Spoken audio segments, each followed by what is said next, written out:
नमस्कार, एक बार फिर से आपका स्वागत है डिजाइनर न्यूज के खास कार्यक्रम कहीं अनकहीं में। और मेरे साथ मौजूद हैं वरिष्ठ पत्रकार अरविंद तिवारी जी, जो बहुत ही लोकप्रिय कॉलम लिखते हैं राजवाड़ा टूरिस्ट एजेंसी।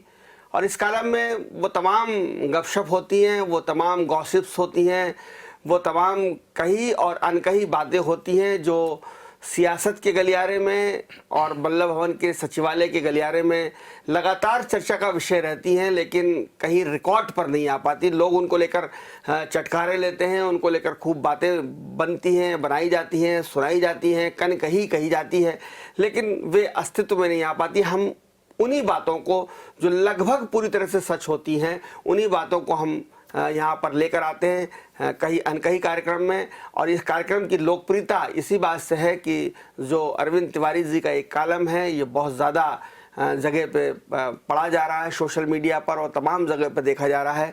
तो इसी कार्यक्रम को लेकर हम एक बार फिर से हाजिर हुए हैं और मैं अरविंद तिवारी जी आपका स्वागत करते हुए सबसे पहले तो यही जाऊंगा कि भारतीय जनता पार्टी के बारे में तो जैसे कहा जाता था कि संगठन सर्वोपरि है, सत्ता बाद में है और संगठन से सत्ता है। कुशाभाऊ ठाकरे ने कई बार कहा है कि संगठन से सत्ता है, सत्ता से संगठन नहीं है।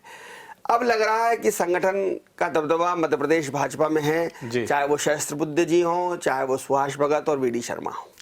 बिल्कुल सही कहा आपने। भारतीय जनता पार्टी में संगठन हमेशा सर्वोपरि रहा है और आपने तो मध्य प्रदेश में पार्टी के कई पुरोधा देखे, कुशाभाऊ ठाकरे जो बाद में राष्ट्रीय अध्यक्ष हुए, प्यारेलाल खंडेलवाल, कैलाश जोशी, ये सब संगठन को इन्होंने जिस स्वरूप में चलाया, सरकार जब भी रही पार्टी की, चाहे जनता पार्टी की रही हो और या भारतीय जनता पार्टी की, संगठन का हमेशा दबदबा रहा। लेकिन पिछले 5, 7, 10 साल से ये हो गया था कि पार्टी के मुख्यमंत्री और पार्टी के जो प्रदेश अध्यक्ष हैं वो जो है केंद्रीय नेतृत्व से अपनी सुविधा के मुताबिक निर्णय करवाने लगे थे। और विशेषकर जब रामलाल पार्टी के राष्ट्रीय संगठन महामंत्री थे उस दौर में ऐसा बहुत हुआ। लेकिन जब से BL संतोष भारतीय जनता पार्टी के राष्ट्रीय संगठन महामंत्री बने हैं, उन्होंने पार्टी में वही सिस्टम लागू किया कि भाई अगर आपको अपनी कोई बात केंद्रीय नेतृत्व तक लाना है तो आप जो है प्रदेश के संगठन महामंत्री के माध्यम से राष्ट्रीय संगठन महामंत्री तक अपनी बात लाइए और राष्ट्रीय संगठन महामंत्री जो है उसको राष्ट्रीय अध्यक्ष के सामने ले जाके और फिर जो भी निर्णय है उसकी जानकारी आपको देंगे। मतलब दोनों तरफ से चैनल बन गई कि यदि आपको मध्य प्रदेश की बात दिल्ली पहुंचाना है तो आपको विनय सहस्त्रबुद्धे जो मध्य प्रदेश के प्रभारी है उनके माध्यम से जो है राष्ट्रीय संगठन महामंत्री तक बात ले जाना पड़ेगी। और राष्ट्रीय संगठन को यदि कोई कम्युनिकेशन मुख्यमंत्री से या प्रदेश अध्यक्ष से करना है तो वो भी विनय सहस्त्रबुद्धे के माध्यम से होगा। तो जो बीच में जब प्रभारियों की भूमिका बिल्कुल गौण हो गई थी, 5-6 साल गौण रही, उसमें वापस बदलाव आया है और इसी का नतीजा है कि विनय सहस्त्रबुद्धे अब फिर उनका रुतबा बढ़ गया है, बहुत उनकी पूछ परख बढ़ गई है। एक पावरफुल प्रभारी के रूप में जो है उनको मतलब वो राज्य और केंद्र के बीच में एक समन्वयक की भूमिका में आ गए हैं। और मेरा मानना है कि इसी का नतीजा है कि ओम प्रकाश सखलेचा कैबिनेट मंत्री बनने में सफल हुए और चेतन कश्यप मंत्री नहीं बन पाए। मतलब एक प्रभारी की भूमिका में कितने असरकारक विनय सहस्त्रबुद्धे हो गए जी को चाहते थे। जी, तो वो उसका एक उदाहरण है ये। और जो मंत्रिमंडल में विभागों का वितरण हुआ है उसमें भी बिल्कुल मध्य प्रदेश संगठन की चली है, सुभाष भगत जी की चली है। बिल्कुल, सुभाष भगत पहली बार इस दौर में मेरे को यह भी जानकारी लगी है और जिसको मैंने अपने कॉलम में उल्लेख भी किया है कि एक स्थिति बनी कि शिवराज सिंह चौहान को मंत्रियों और उनके विभागों की सूची वी.डी. शर्मा और सुभाष भगत के सामने रख के कहना पड़ा कि अब आपको इसमें जो निर्णय लेना हो आप ले लीजिए, विलंब मत करिए। आप तो जो निर्णय, मतलब इससे मालूम पड़ रहा है एक दौर आया था ऐसा भारतीय जनता पार्टी में कि जब प्रभात झा अध्यक्ष बने थे तो उनने जरूर सरकार के कामकाज पर नियंत्रण रखने की कोशिश की थी। कई बार वो चीफ सेक्रेटरी को बुला लेते थे, कई बार DGP को बुला लेते थे, कई बार जब तबादलों की बात होती तो बोलते क्या प्रस्तावित सूची मेरे पास लेके आइए। उसके बाद अब पहली बार ऐसी स्थिति बनी है कि जब मंत्रियों के नाम को लेके, मंत्रियों के विभाग को लेकर संगठन ने अपना दबदबा कायम करने की कोशिश की। देखिए आपकी, लेकिन वो कितना उसमें हुआ, कहीं ज्योतिरादित्य सिंधिया के कारण दबाव बन रहा है, ज्योतिरादित्य सिंधिया के कारण विभागों को लेकर मारामारी है, ये बात तो अखबारों की सुर्खियां थी, चैनल्स की सुर्खियां थी।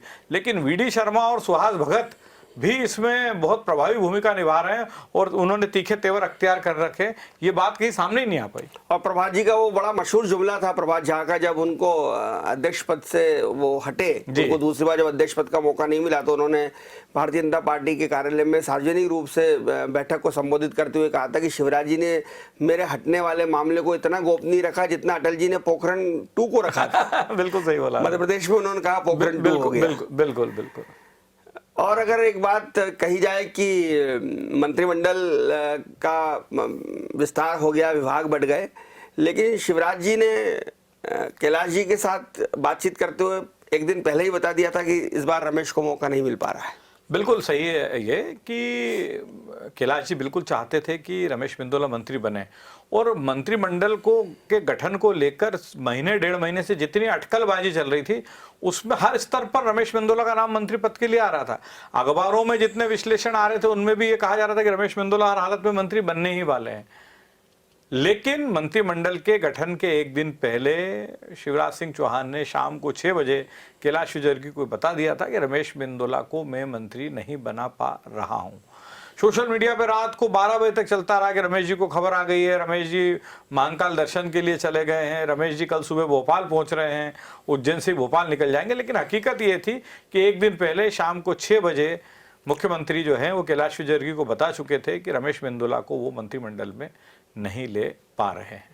और इसके बाद रमेश जी और कैलाश जी पितृ पर्वत पे चले गए। आजकल कैलाश जी ज्यादातर समय जब भी इंदौर में रहते हैं तो पितृ पर्वत पे ही जो है रहते हैं और वहीं पे चुनिंदा लोगों से उनकी मुलाकात होती है। अभी बहुत सख्ती से वो सोशल डिस्टेंसिंग को फॉलो कर रहे हैं, और चूंकि वो बहुत ज़्यादा घूमे हैं कोरोना संक्रमण के इस दौर में, तो अभी सोशल डिस्टेंसिंग को फॉलो कर रहे हैं, और जब भी उनको चुनिंदा लोगों से मिलना होता है वो पितृ पर्वत पे ही उपलब्ध रहते हैं और हनुमान जी की साधना करते रहते।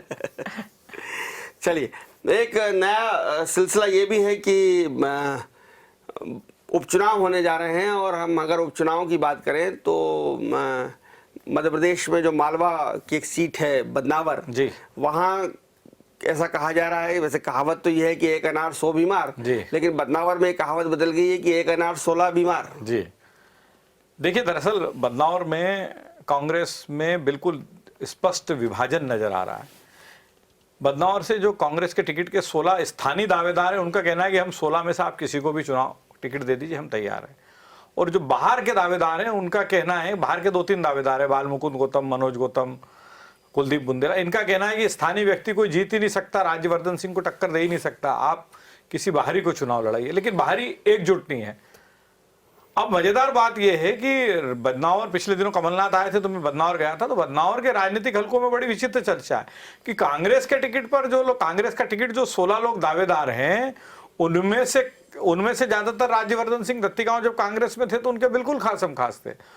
और वहां के आम नागरिकों के बीच में भी चर्चा है कि बदनावर में एक स्थिति भिंड जैसी बन सकती है। 2014 के चुनाव में जो स्थिति भिंड में बनी थी कि भागीरथ प्रसाद कांग्रेस के उम्मीदवार घोषित हुए और बाद में भाजपा में से चुनाव लड़ लिए। तो बोले यहाँ चूंकि राज्यवर्धन का तो चुनाव लड़ना तय, लेकिन ऐसा भी संभव है कि जो इस व्यक्ति को कांग्रेस अपना उम्मीदवार बनाए बदनावर से, वो बाद में राज्यवर्धन को समर्थन देता नजर आए या राज्यवर्धन के समर्थन में चुनाव मैदान से विड्रॉ हो जाए। तो मतलब लोगों का कहना है कि कांग्रेस को बदनावर के टिकट का फैसला बहुत सोच समझ कर करना चाहिए। और बदनावर की जब बात होगी तो भंवर सिंह शेखावत जी की बात होगी। भंवर सिंह शेखावत जी अब कांग्रेस से कितने संपर्क में है? देखिए, भंवर सिंह शेखावत, मैंने आपको पहले भी कहा था, भारतीय जनता पार्टी के बहुत वरिष्ठ नेता, और वो स्पष्ट कर चुके हैं कि मेरे पार्टी में मतभेद हो सकते हैं और पार्टी में जहां भी मुझे अपनी राय व्यक्त करना होगी मैं बिल्कुल ओपनली राय व्यक्त करूंगा, लेकिन मैं कतई कांग्रेस में जाने वाला नहीं हूं। कांग्रेस के नेताओं ने उनसे संपर्क किया था। मजेदार बात एक और है कि जब भंवर सिंह शेखावत के स्वर बहुत तीखे हुए थे, वो बगावती हो गए थे, तब भारतीय जनता पार्टी के प्रदेश अध्यक्ष वी डी शर्मा ने कहा था कि हम उनको नोटिस जारी कर रहे हैं और हम उनको बुलाएंगे, तलब करेंगे और बातचीत करेंगे। लेकिन भंवर सिंह शेखावत के पास आज तक कोई सूचना नहीं पहुंची कि आपको भोपाल आके पार्टी के नेताओं के सामने अपना पक्ष स्पष्ट करना है। चलिए, कांग्रेस भले ही खूब छक्के मारती हो, जवानी जमा खर्च बहुत करती हो, बार बार कह रही है कांग्रेस के हमारे भारतीय जनता पार्टी के बहुत विधायक अभी हमारे संपर्क में हैं, उपचुनाव हो जाने दीजिए, बाजी पलट जाएगी, तख्ता पलट जाएगा, सत्ता पलट जाएगी। लेकिन चुप रहते हुए भी शिवराज ने और उमा भारती ने रविवार के दिन, छुट्टी वाले दिन बढ़िया एक शॉट खेल के छक्का लगा दिया। प्रद्युम्न लोधी कांग्रेस के विधायक थे, उन्होंने विधायक ही से इस्तीफा दिया, भारतीय जनता पार्टी ज्वाइन कर ली, हाथों हाथ उनको मध्य प्रदेश नागरिक आपूर्ति निगम का अध्यक्ष बना के कैबिनेट मंत्री का दर्जा दे दिया। इस हाथ दे उस हाथ ले, ये वाला काम भी हो गया। और सबसे बड़ी बात यह कि बीजेपी अब इतनी कंफर्टेबल है, उसके बावजूद इस तरह से कांग्रेस से दल बदल कराने के पीछे क्या चाल हो सकती है, क्या सोच हो सकती है? देखिए, मैंने आज उल्लेख किया है कि कमलनाथ इस समय, कमलनाथ का सारा जोर, सारा मैनेजमेंट इस बात को है कि मध्य प्रदेश में उपचुनाव के माध्यम से कांग्रेस की सत्ता में वापसी हो जाए। तो मैंने कहा है कि भाई एक तरफ कमलनाथ का पूरा मैनेजमेंट इस बात को लेकर है और दूसरी तरफ जो है उनकी पार्टी के विधायक कांग्रेस छोड़ के भाजपा में जा रहे हैं। प्रद्युम्न लोधी गए, उसके बाद चर्चा है कि राहुल लोधी और तरवर लोधी, राहुल लोधी जो दमोह से विधायक हैं और तरवर लोधी जो बंडा से विधायक हैं, इनके भी कांग्रेस में, कांग्रेस छोड़कर भारतीय जनता पार्टी में जाने की चर्चा। ये दोनों उमा भारती और प्रहलाद पटेल के संपर्क में। इसी तरह ये माना जा रहा है कि छतरपुर जिले के 2 विधायक भी जो है वो कांग्रेस को अलविदा कह सकते। तो बड़ा मतलब विचित्र है कि एक तरफ आप इस मैनेजमेंट में लगे हो कि मध्य प्रदेश में हमारी सत्ता कैसे वापस आए। आपको अभी भी उपचुनाव में 24 में से 23 सीटें जीतना है। अब एक 25 सीटों पे चुनाव हो रहा है, संख्या बढ़ती जा रही है। कांग्रेस के पास कई विधानसभा क्षेत्रों में अभी व्यवस्थित उम्मीदवार नहीं, तो मतलब लोगों को भी आश्चर्य हो रहा है और ये बड़ी चर्चा का विषय है कि एक तरफ कमलनाथ का मैनेजमेंट, तो भी आप अपनी पार्टी के विधायकों को ही नहीं रोक पा रहे हो पार्टी में रहने से, तो फिर मैनेजमेंट किस काम का? ये तो हुई सियासत की बात, लेकिन सियासत के साथ जुड़ी हुई है नौकरशाही, अफसरशाही। अफसरशाही में भी अब बहुत सारे उठापटक होना लाजमी है, क्योंकि आज मंत्रियों को उनके विभागों का वितरण हुआ है, नए मंत्री कामकाज संभालेंगे, पुराने अफसरों से उनकी कितनी पटरी बैठेगी, कितनी नहीं बैठेगी, ये भी देखने वाली बात होगी। और बहुत सारे मंत्री बिल्कुल नए हैं, यानी पहली बार वो मंत्री बने हैं, पहली बार उन्हें कैबिनेट मंत्री का दर्जा मिला है, उन्हें अभी सरकारी कामकाज करने का कोई अनुभव नहीं है। विपक्ष के नेता की भूमिका निभाते रहे, धरना प्रदर्शन आंदोलन करते रहे, वो अलग बात होती है। सरकार में बैठकर सरकार चलाना और फाइलों के साथ माथापच्ची करना एक अलग विषय होता है। और मध्य प्रदेश की घाघ नौकरशाही, बहुत पकी पकाई नौकरशाही, इस तरह के नए नवेले मंत्रियों को अपने हाथों में खिलाती रहती है। इसलिए बहुत ज़रूरी है कि इस बार नए तरीके से प्रशासनिक जमावट होगी, और जब प्रशासनिक जमावट होगी तो सबसे पहले चर्चा चलेगी ट्रांसपोर्ट कमिश्नर की। नया नाम कुछ ट्रांसपोर्ट कमिश्नर के लिए आज अचानक आ गया है। अरविंद जी, देखिए, परिवहन आयुक्त का पद बहुत ही महत्वपूर्ण माना जाता है और जो भी सरकार बनती है और जो भी मुख्यमंत्री रहता है वो अपनी पसंद का जो अधिकारी रहता है उसे उस पद पर रखता है। पुराना अनुभव हमारा अर्जुन सिंह के ज़माने से हम देख रहे, राम रतन रहे या deputy transport commissioner HP Singh रहे, उसके बाद AN सिंह रहे, लगातार हम देखते आ रहे हैं, फिर NK त्रिपाठी रहे, दिनेश जुगरान रहे। ये सब स्पष्ट करता है कि जो व्यक्ति मुख्यमंत्री रहता है उस पद पर, अब पिछले 5 साल शैलेंद्र श्रीवास्तव थे, शिवराज जी की पसंद थे, वो बिल्कुल शिवराज जी ने उनको 5 साल कंटिन्यू। मधु बाबू भी शिवराज जी की पसंद रहे। इसके पहले जो है एक दौर में जो है संतोष राउत रहे। तो ये सब लगातार जो मुख्यमंत्री की पसंद के अधिकारी रहते हैं उन्हीं को परिवहन आयुक्त पद पे मौका मिलता है। अब मधु बाबू जो है वो पिछले 15 साल का जो भारतीय जनता पार्टी का दौर रहा उसमें हमेशा प्राइम पोस्टिंग पे रहे, लेकिन कांग्रेस के शासन में उनकी परिवहन आयुक्त पद पर पदस्थापना को भारतीय जनता पार्टी के एक बड़े वर्ग के साथ ही RSS ने एक बड़ा मुद्दा बना रखा है। क्योंकि ट्रांसपोर्ट कमिश्नर में तो ये सीधा माना जाता है कि फंडिंग से जुड़ा मुद्दा, और उपचुनाव सामने है, तो संघ का एक बड़ा वर्ग चाह रहा है कि मधु कुमार जो है वो ट्रांसपोर्ट कमिश्नर न रहे। तो स्वाभाविक है कि नए नामों पे चर्चा होना शुरू होना है।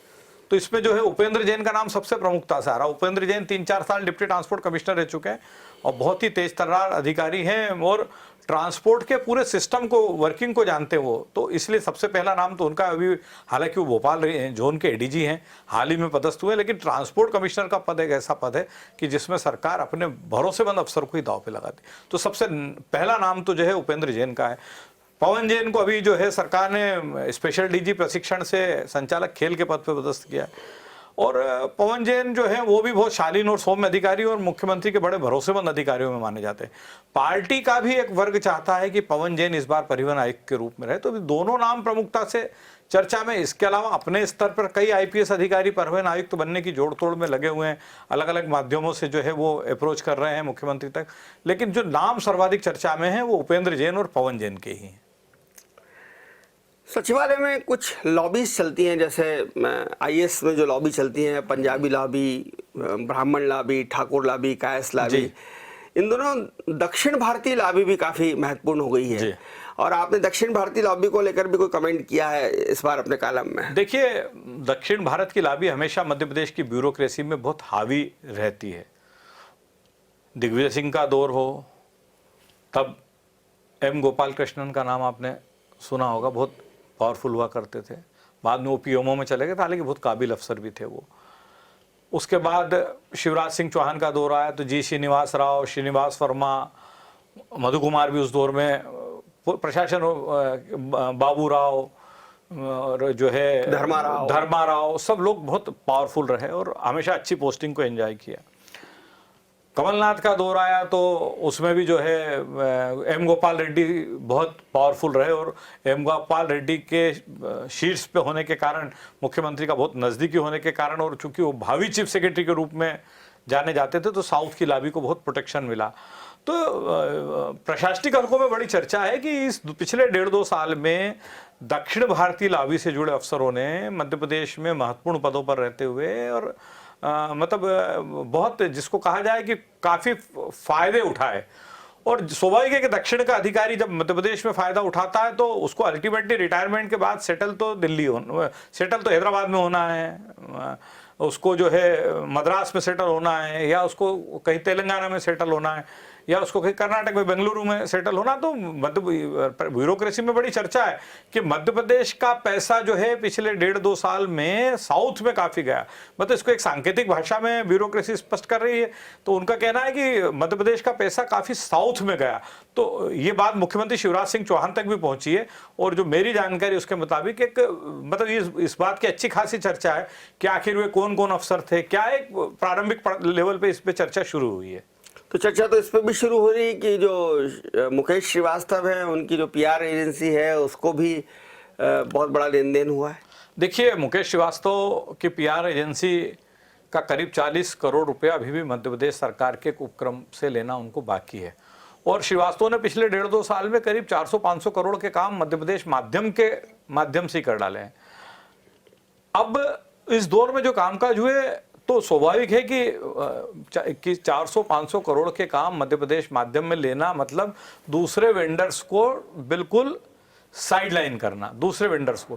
तो अब वो जो सारे वेंडर्स उस दौर में साइडलाइन हुए, उन्होंने कुछ तथ्यात्मक जानकारी जुटा के दस्तावेजों के माध्यम से प्रधानमंत्री कार्यालय तक अपनी बात पहुंचाई, और चूंकि उनके दस्तावेजों में दम था, इसी के चलते पीएमओ से एक सेंट्रल एजेंसी को ये निर्देश हुए हैं कि इन पूरे दस्तावेजों के आधार पर तहकीकात की जाए और हकीकत का पता लगाया जाए। इसी कारण उस दौर में मध्य प्रदेश माध्यम से संबद्ध रहे अधिकारी बड़े चौंके हुए हैं, बड़े मतलब उनकी स्थिति वैसी हो रही है, कुछ तो 2 महीने रहे, 4 महीने रहे, 6 महीने, लेकिन उनकी स्थिति हो रही है कि हवन करते ही, जो कहते हैं ना हवन करते ही हाथ जल गए, वैसी स्थिति हो रही है। और कमलनाथ जी की भी बड़ी प्रशंसा कर रहे हैं भाजपा के लोग कि उनको अधिकारियों की नस दबाना आती थी। देखिए, मध्य प्रदेश की जो ब्यूरोक्रेसी, और जैसा आपने अभी खुद कहा कि घाघ ब्यूरोक्रेट्स, और ये घाघ ब्यूरोक्रेट्स ऐसे हैं कि कोई भी किसी भी पार्टी की सरकार आती है हमेशा पावरफुल रहते हैं। 8-10 नाम आपको भी मालूम है, सब प्रमुख सचिव से लेकर अतिरिक्त मुख्य सचिव स्तर के लोग हैं, और ये सब मालूम है। कमलनाथ के बारे में कहा जाता है कि उन्होंने इन घाघ नौकरशाहों से पार्टी की फंडिंग के लिए कि इनकी जेब से अच्छा खासा पैसा निकलवाया।